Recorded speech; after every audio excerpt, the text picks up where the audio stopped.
Matthew Henry's Commentary on the Whole Bible. An exposition, with practical observations, of the Book of Psalms. Psalm 24. This psalm is concerning the kingdom of Jesus Christ. 1. His providential kingdom, by which he rules the world, verses 1 and 2. 2. The kingdom of his grace, by which he rules in his church. 1. Concerning the subjects of that kingdom, their character, verses 4 and 6, their charter, verse 5. 2. Concerning the king of that kingdom, and a summons to all to give him admission, verses 7 to 10. It is supposed that the psalm was penned upon occasion of David's bringing up the ark to the place prepared for it, and that the intention of it was to lead the people above the pomp of external ceremonies to a holy life and faith in Christ, of whom the ark was a type. A Psalm of David. Psalm 24 verses 1 to 2. Here is 1. God's absolute propriety in this part of the creation where our lot is cast, verse 1. We are not to think that the heavens, even the heavens only, are the Lord's, and the numerous and bright inhabitants of the upper world, and that this earth, being so small and inconsiderable a part of the creation, and at such a distance from the royal palace above, is neglected, and that he claims no interest in it. No, even the earth is his, and this lower world, and, though he has prepared the throne of his glory in the heavens, yet his kingdom rules over all, and even the worms of this earth are not below his cognizance, nor from under his dominion. 1. When God gave the earth to the children of men, he still reserved to himself the property, and only let it out to them as tenants, or usufructuaries. The earth is the Lord's and the fullness thereof. The mines that are lodged in the bowels of it, even the richest, the fruits it produces, all the beasts of the forest, and the cattle upon 1,000 hills, are lands and houses, and all the improvements that are made of this earth by the skill and industry of man, are all his. These indeed, in the kingdom of grace, are justly looked upon as emptiness, for they are vanity of vanities, nothing to a soul, but, in the kingdom of providence, they are fullness. The earth is full of God's riches, so is the great and wide sea also. All the parts and regions of the earth are the Lord's, all under his eye, all in his hand, so that, wherever a child of God goes, he may comfort himself with this, that he does not go off his Father's ground. That which falls to our share of the earth and its productions is but lent to us, it is the Lord's. What is our own against all the world is not so against his claims. That which is most remote from us, as that which passes through the paths of the sea, or is hidden in the bottom of it, is the Lord's, and he knows where to find it. 2. The habitable part of this earth, Proverbs 8 verse 31, is his in a special manner the world, and those that dwell therein. We ourselves are not our own, our bodies, our souls, are not. All souls are mine, says God, for he is the former of our bodies and the father of our spirits. Our tongues are not our own, they are to be at his service. Even those of the children of men that know him not, nor own their relation to him, are his. Now this comes in here to show that, though God is graciously pleased to accept the devotions and services of his peculiar chosen people, verse 3 to 5, it is not because he needs them, or can be benefited by them, for the earth is his and all in it, Exodus 19 verse 5, Psalm 50 verse 12. It is likewise to be applied to the dominion Christ has, as mediator, over the utmost parts of the earth, which are given him for his possession. The Father loveth the Son, and hath given all things into his hand, power over all flesh. The Apostle quotes this scripture twice together in his discourse about things offered to idols, 1 Corinthians 10 verses 26 and 28. If it be sold in the shambles, eat it, and ask no questions, for the earth is the Lord's, it is God's good creature, and you have a right to it. But if one tell you it was offered to an idol, forbear, for the earth is the Lord's, and there is enough besides. This is a good reason why we should be content with our allotment in this world, and not envy others theirs. The earth is the Lord's, and may he not do what he will with his own, and give to some more of it, to others less, as it pleases him. 2. The ground of this propriety. The earth is his by an indisputable title, for he hath founded it upon the seas and established it upon the floods, verse 2. It is his, for 1. He made it, formed it, founded it, and fitted it for the use of man. The matter is his, for he made it out of nothing, the form is his, for he made it according to the eternal counsels and ideas of his own mind. He made it himself, he made it for himself, so that he is sole, entire, and absolute owner, and none can let us a title to any part, but by, from, and under him. See Psalm 89 verses 11 and 12. 2. He made it so as no one else could. It is the creature of omnipotence, for it is founded upon the seas, upon the floods, a weak and unstable foundation, one would think, to build the earth upon, and yet, if Almighty power please, it shall serve to bear the weight of this earth. The waters which at first covered the earth, and rendered it unfit to be a habitation for man, were ordered under it, that the dry land might appear, and so they are as a foundation to it. See Psalm 104 verses 8 and 9. 3. He continues it, he has established it, fixed it, so that, though one generation passes, and another comes, the earth abides. Ecclesiastes 1 verse 4. And his providence is a continued creation. Psalm 119 verse 90. The founding of the earth upon the floods should remind us how slippery and uncertain all earthly things are. Their foundation is not only sand, but water, it is therefore our folly to build upon them. Psalm 24 verses 3 to 6. From this world, and the fullness thereof, the psalmist's meditations rise, of a sudden to the great things of another world, the foundation of which is not on the seas, nor on the floods. The things of this world God has given to the children of men, and we are much indebted to his providence for them, but they will not make a portion for us. And therefore, 1. Here is an inquiry after better things, verse 3. This earth is God's footstool, but if we had ever so much of it, we must be here but a while, must shortly go hence, and who then shall ascend into the hill of the Lord? Who shall go to heaven hereafter, and, as an earnest of that, shall have communion with God in holy ordinances now? A soul that knows and considers its own nature, origin, and immortality, when it has viewed the earth and the fullness thereof, will sit down unsatisfied. There is not found among all the creatures a helpmeet for man, and therefore it will think of ascending towards God, towards heaven, will ask, what shall I do to rise to that high place, that hill, where the Lord dwells and manifests himself, that I may be acquainted with him, and to abide in that happy holy place where he meets his people, and makes them holy and happy? What shall I do that I may be of those whom God owns for his peculiar people, and who are his in another manner than the earth is his and its fullness? This question is much the same with that, Psalm 15 verse 1. The hill of Zion on which the temple was built typified the church, both visible and invisible. When the people attended the ark to its holy place, David puts them in mind that these were but patterns of heavenly things, and therefore that by them they should be led to consider the heavenly things themselves. 2. An answer to this inquiry, in which we have 1. The properties of God's peculiar people, who shall have communion with him in grace and glory. 1. They are such as keep themselves from all the gross acts of sin. They have clean hands, not spotted with the pollutions of the world and the flesh. None that were ceremonially unclean might enter into the mountain of the temple, which signified that cleanness of conversation which is required in all those that have fellowship with God. The hands lifted up in prayer must be pure hands, no blot of unjust gain cleaving to them, nor anything else that defile the man and is offensive to the holy God. 2. They are such as make conscience of being really, that is, of being inwardly, as good as they seem to be outwardly. They have pure hearts.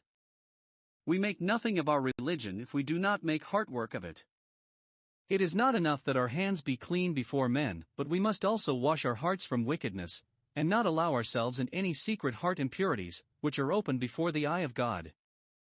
Yet in vain do those pretend to have pure and good hearts whose hands are defiled with the acts of sin. That is a pure heart which is sincere and without guile in covenanting with God, which is carefully guarded, that the wicked one, the unclean spirit, touch it not, which is purified by faith, and conformed to the image and will of God. See Matthew 5 verse 8.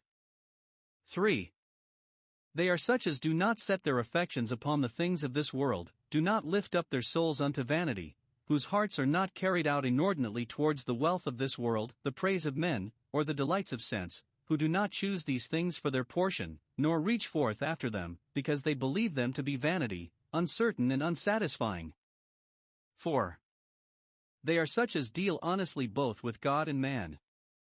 In their covenant with God, and their contracts with men, they have not sworn deceitfully, nor broken their promises, violated their engagements, nor taken any false oath. Those that have no regard to the obligations of truth, or the honor of God's name are unfit for a place in God's holy hill. 5. They are a praying people. Verse 6. This is the generation of those that seek him. In every age there is a remnant of such as these, men of this character, who are accounted to the Lord for a generation. Psalm 22 verse 30. And they are such as seek God, that seek thy face, O Jacob. 1. They join themselves to God to seek him, not only in earnest prayer, but in serious endeavors to obtain his favor and keep themselves in his love. Having made it the summit of their happiness, they make it the summit of their ambition to be accepted of him, and therefore take care and pains to approve themselves to him. It is to the hill of the Lord that we must ascend, and, the way being uphill, we have need to put forth ourselves to the utmost, as those that seek diligently. 2. They join themselves to the people of God, to seek God with them. Being brought into communion with God, they come into communion of saints, conforming to the patterns of the saints that have gone before. So some understand this, they seek God's face, as Jacob. So some, who was therefore surnamed Israel, because he wrestled with God and prevailed, sought him and found him, and, associating with the saints of their own day, they shall court the favor of God's church. Revelation 3 verse 9, shall be glad of an acquaintance with God's people. Zechariah 8 verse 23, shall incorporate themselves with them, and, when they subscribe with their hands to the Lord, shall call themselves by the name of Jacob. Isaiah 44 verse 5. As soon as ever Paul was converted he joined himself to the disciples. Acts 9 verse 26. They shall seek God's face in Jacob, so some, that is, in the assemblies of his people. Thy face, O God of Jacob. So our margin supplies it, and makes it easy. As all believers are the spiritual seed of Abraham, so all that strive in prayer are the spiritual seed of Jacob, to whom God never said, Seek you me in vain. 2. The privileges of God's peculiar people. Verse 5. They shall be made truly and forever happy. 1. They shall be blessed, they shall receive the blessing from the Lord, all the fruits and gifts of God's favor, according to his promise. And those whom God blesses are blessed indeed, for it is his prerogative to command the blessing. 2. They shall be justified and sanctified. These are the spiritual blessings in heavenly things which they shall receive, even righteousness, the very thing they hunger and thirst after. Matthew 5 verse 6. Righteousness is blessedness, and it is from God only that we must expect it, for we have no righteousness of our own. They shall receive the reward of their righteousness, so some, the crown of righteousness which the righteous judge shall give. 2 Timothy 4 verse 8. 3. They shall be saved, for God himself will be the God of their salvation. Note, where God gives righteousness he certainly designs salvation. Those that are made meet for heaven shall be brought safely to heaven, and then they will find what they have been seeking, to their endless satisfaction. Psalm 24 verses 7 to 10.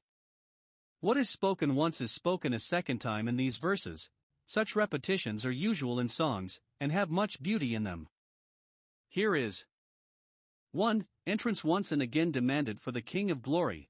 The doors and gates are to be thrown wide open, to give him admission, for behold he stands at the door and knocks, ready to come in. 2. Inquiry once and again made concerning this mighty prince, in whose name entrance is demanded. Who is this King of Glory? As, when any knock at our door, it is common to ask, Who is there?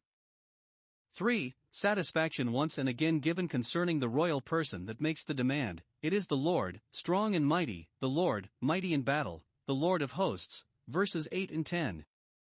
Now, 1. This splendid entry here described it as probable refers to the solemn bringing in of the ark into the tent David pitched for it, or the temple Solomon built for it. For, when David prepared materials for the building of it, it was proper for him to prepare a psalm for the dedication of it.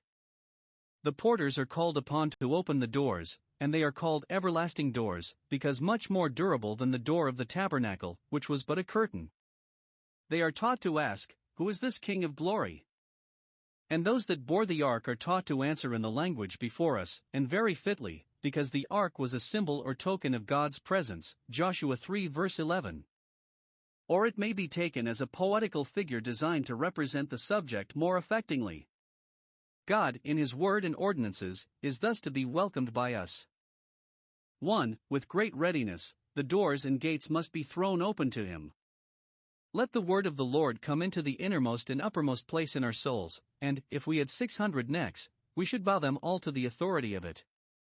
2. With all reverence, remembering how great a God He is with whom we have to do, in all our approaches to Him. 2. Doubtless it points at Christ, of whom the ark, with the mercy seat, was a type.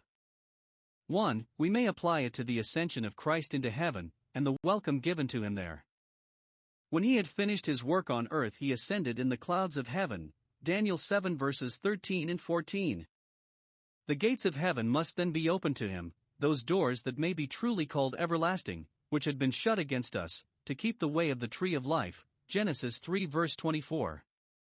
Our Redeemer found them shut, but having by His blood made atonement for sin, and gained a title to enter into the holy place, Hebrews 9 verse 12, as one having authority, He demanded entrance, not for Himself only, but for us, for, as the forerunner, He has for us entered and opened the kingdom of heaven to all believers. The keys not only of hell and death, but of heaven and life, must be put into His hand. His approach being very magnificent, the angels are brought in asking, "Who is this King of glory?" For angels keep the gates of the New Jerusalem, Revelation 21 verse 12. When the first begotten was brought into the upper world, the angels were to worship Him, Hebrews 1 verse 6, and accordingly, they here ask with wonder, "Who is He, this that cometh with dyed garments from Bozrah?" Isaiah 63 verses 1 to 3, for He appears in that world as a lamb that had been slain. It is answered that He is strong and mighty, mighty in battle, to save His people and subdue His and their enemies. 2. We may apply it to Christ's entrance into the souls of men by His word and Spirit, that they may be His temples. Christ's presence in them is like that of the ark in the temple, it sanctifies them. Behold, He stands at the door and knocks, Revelation 3 verse 20. It is required that the gates and doors of the heart be opened to Him, not only as admission is given to a guest, but as possession is delivered to the rightful owner, after the title has been contested. This is the gospel call and demand, that we let Jesus Christ, the King of glory, come into our souls, and welcome Him with hosannas, "Blessed is He that cometh." That we may do this aright, we are concerned to ask, "Who is this King of glory?" to acquaint ourselves with Him, whom we are to believe in, and to love above all. And the answer is ready: He is Jehovah, and will be Jehovah our righteousness, an all-sufficient Savior to us, if we give Him entrance and entertainment. He is strong and mighty, and the Lord of hosts, and therefore it is at our peril if we deny Him entrance, for He is able to avenge the affront, He can force His way, and can break those in pieces with His iron rod that will not submit to His golden scepter. In singing this, let our hearts cheerfully answer to this call, as it is in the first words of the next psalm, "Unto Thee, O Lord, do I lift up my soul."